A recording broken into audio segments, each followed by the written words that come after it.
What does the extinction of the passenger pigeon have to do with your ability to keep and transport reptiles?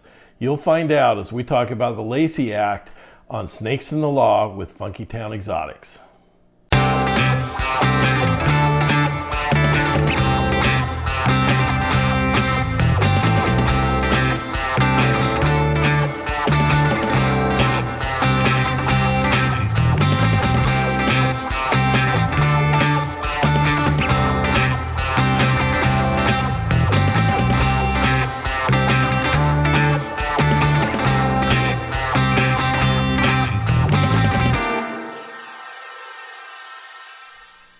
Hi, I'm Ron Funk of Funkytown Exotics. My wife Tara and I have been collecting and learning to breed ball pythons since March of 2020. We currently have one clutch in the incubator. 2 females just had their prelay shed, and we have 4 more pairing and hoping to have more clutches this year.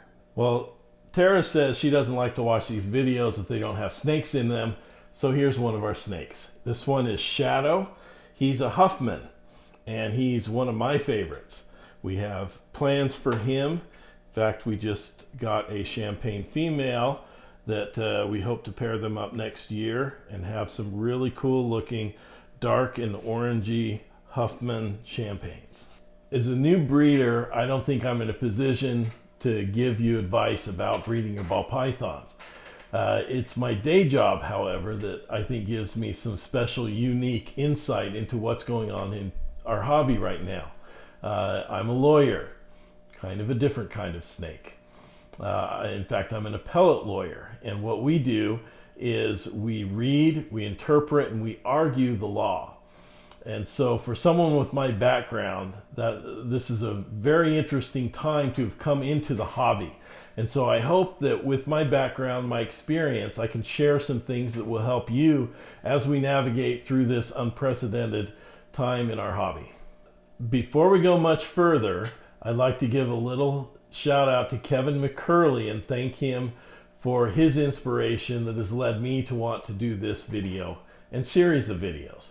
I heard him give an interview with Billy Rose of Mutation Creation, and it is his inspiration and drive in talking about USARK and the legal battles that the hobby is going through that led me to decide to try to help out in any way I can. And this video is part of that effort.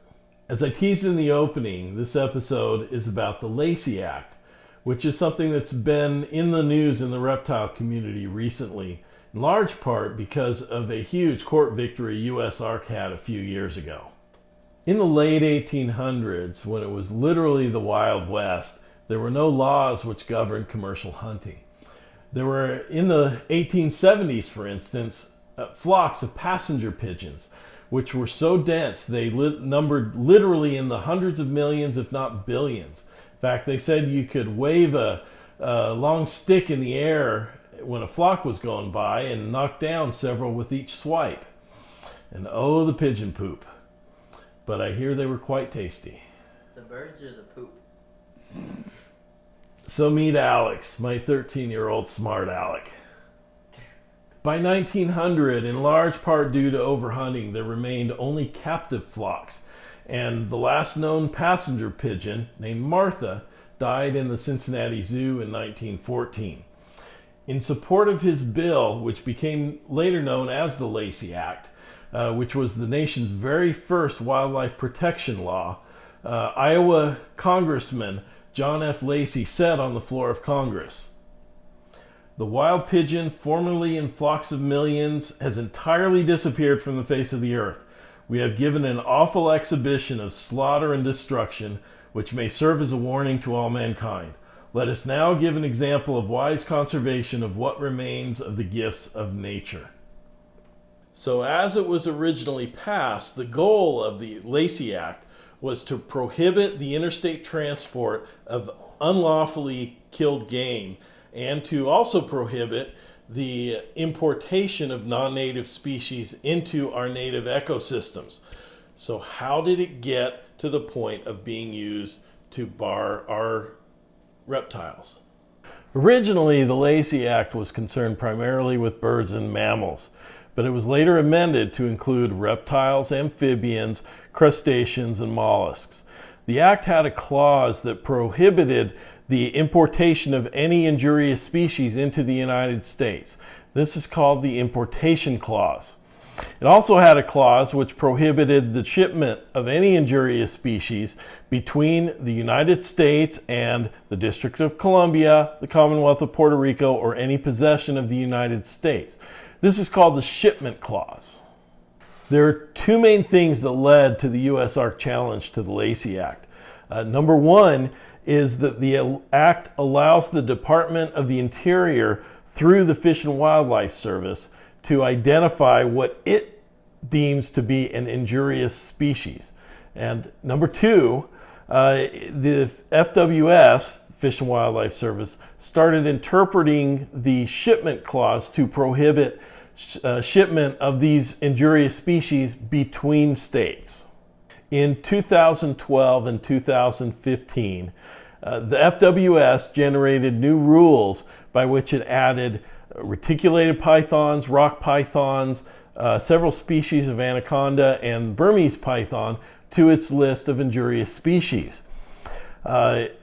Notably, initially, the boa constrictor was also on that list, though fortunately it was removed before final passage of the rule. Also, as part of those rules, the FWS made it very clear that they were going to interpret the shipment clause to mean shipment between states. That means if U.S. Ark had not challenged these rules, I, for instance, would not be able to buy a reticulated python from Kevin McCurley in Nerd, or someone in New York would not be able to buy a reticulated python from Jay Brewer out here in California. But that's just the start of the problems. There are organizations out there that are seeking to extend these bans not just to the non-native species, but to all species of reptiles. And these organizations have a lot more money than U.S. Ark does. And in D.C., money is power. But U.S. Ark did challenge those rules, and they won. They won big, in fact. Transport, but not importation, of those large constrictor species is currently not restricted between states, and it is currently allowed. Those of you who are old enough to remember Bill Clinton's impeachment will appreciate this. U.S. Ark's victory turned on the definitions of two words, between and or. It depends upon what the meaning of the word is. Yeah. The Court of Appeals said that FWS had stretched the meanings of those rules too far in their attempt to expand the reach of the Lacey Act. So is that it? Crisis averted? Not even close. Just in March of this year, 2021, Senators Marco Rubio of Florida and Brian Schatz of Hawaii introduced Senate Bill 626. Now, one of these is a Republican, one of these is a Democrat. This is not a partisan issue. There are interests on both sides of the aisle which are hostile to our reptile hobby. Senate Bill 626 would change the meaning of the shipment clause and thus make it expressly and undeniably illegal to transport these large constrictors, which have been deemed to be injurious species, between states. But it gets worse.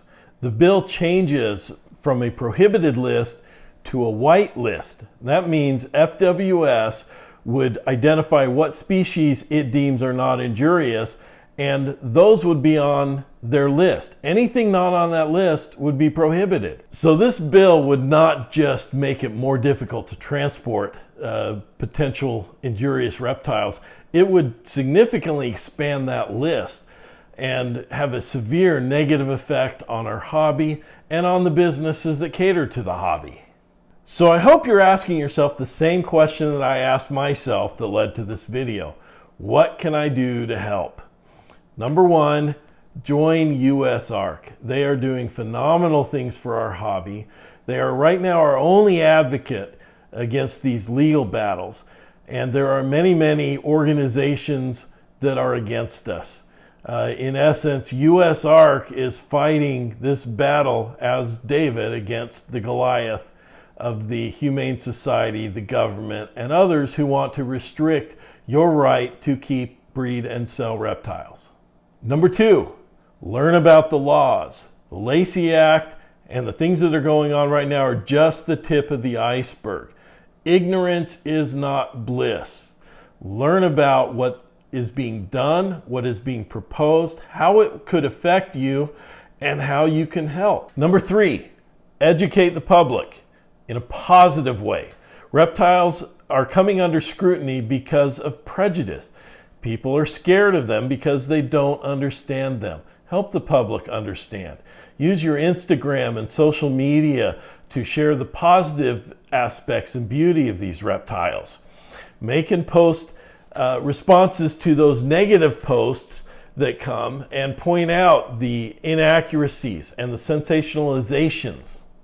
We need to have a dialogue about how we're going to change public perception of our hobby and our reptiles. That's why I've started this channel and started this series, and why I'm sharing these things with you, in the hope that I can help educate my fellow breeders. Someday I will retire from the practice of law. I am not going to retire from keeping snakes. That's what I intend to retire to do. And so I know, as someone who's going to be doing this for the rest of my life, that I need to get involved and help challenge these laws and regulations that are going to harm our industry. And that's why I'm sharing this with you. Number 5, we need to regulate ourselves, or the government will do it for us. We need to hold ourselves, our fellow breeders, to high standards of husbandry, publicity, social media, education. Down below, I've posted links to some of the resources that I consulted in coming up with and sharing these things. We're brand new as a channel and as a series, and so please subscribe to the channel, like and share this, and I will continue to make more new content to help share some of my particular expertise and experience with my fellow hobbyists and breeders. Goodbye.